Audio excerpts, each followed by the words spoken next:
lahat. Maligayang dakilang kapistahan po ng Maria Bambina.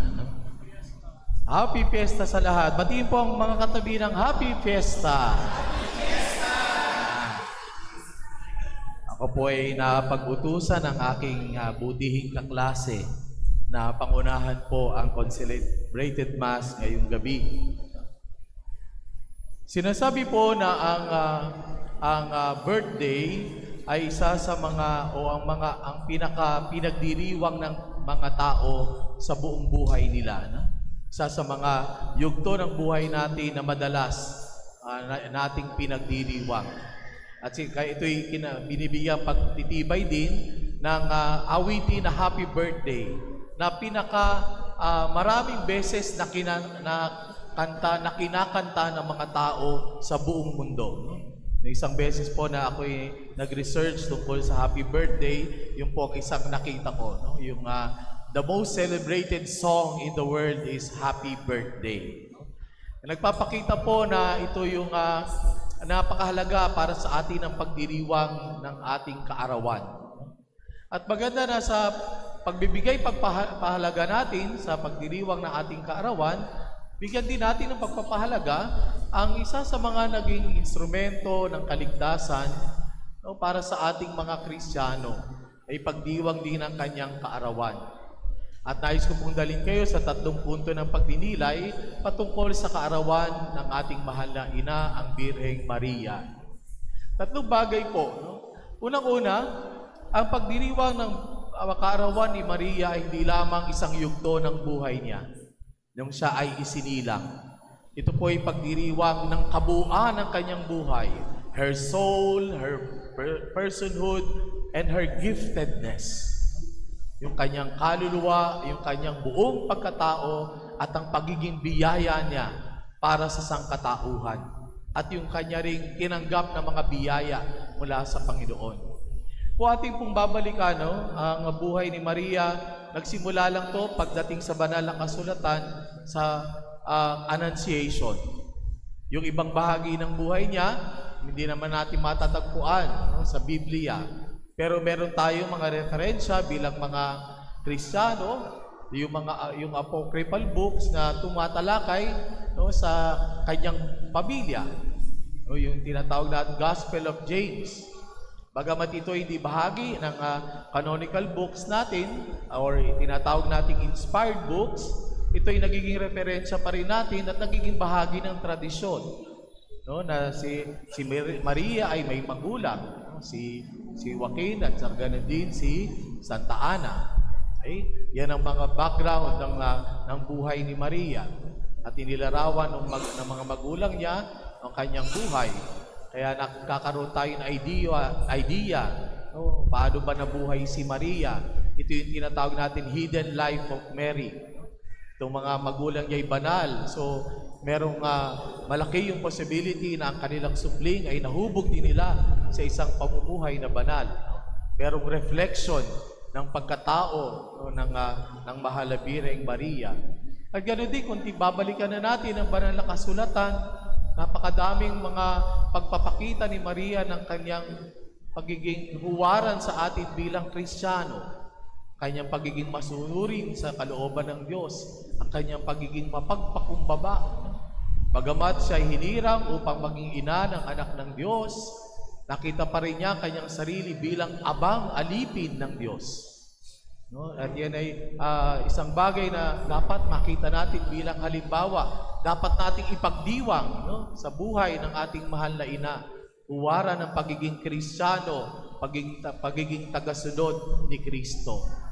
Pangalawang punto po ng pagdinilay, hindi lamang ito tumatalakay sa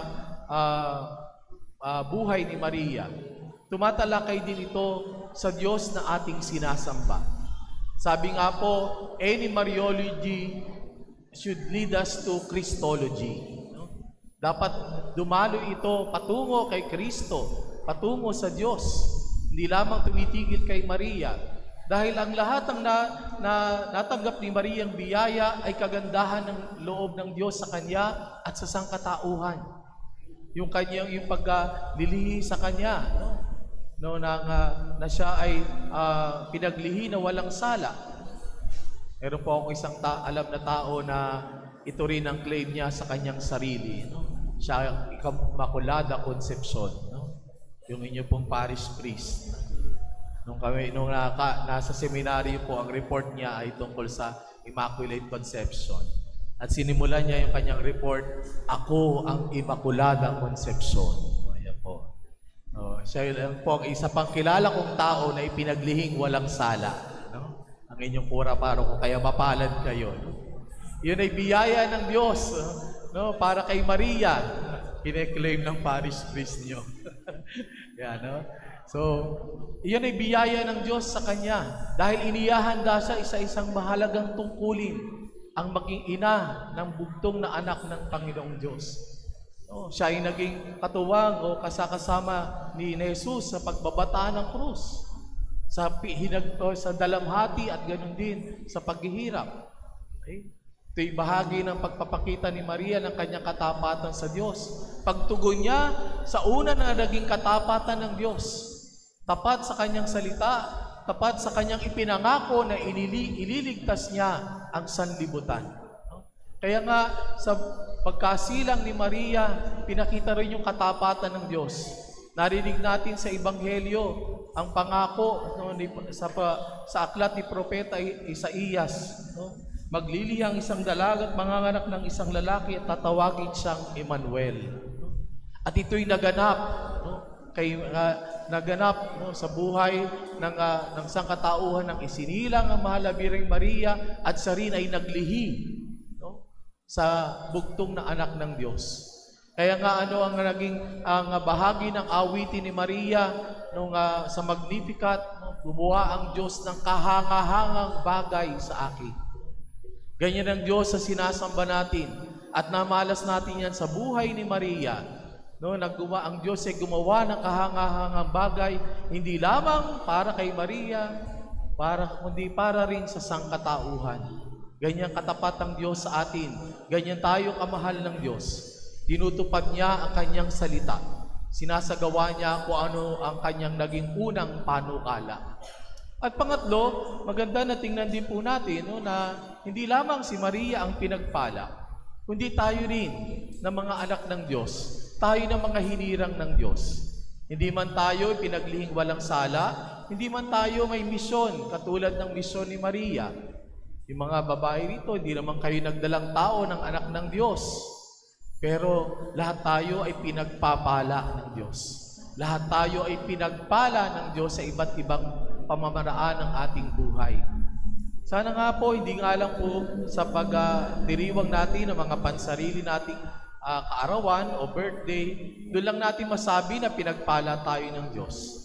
Kundi sa bawat araw ng ating buhay, makita natin yung pagpapala ng Diyos. Paggising pa lang natin sa umaga, yung maramdaman mo na humihinga ka pa, pagpapala na yun ng Diyos sa atin. Pagdilat ng mata mo, makita mo yung iyong pamilya na kasakasama mo pa, pagpapala na yun ng Diyos sa atin. Makita mo lang na mayroong kakakainin sa umaga, pagpapala na yun ng Diyos. Mabatid mo pa na mayroong ka pa ring trabaho, isang biyaya na yun ng Diyos sa atin. Hindi lamang spiritual, kundi maraming mga biyaya na tayo tinatanggap.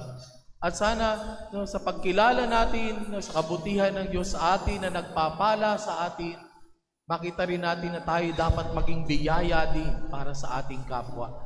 Biyaya rin sa sanlibutan ito. Katulad ni Maria, ang kanyang pagsilang ay nagudyat ng mas malaking biyaya para sa sanlibutan, para sa mga nananalig sa Panginoong Diyos.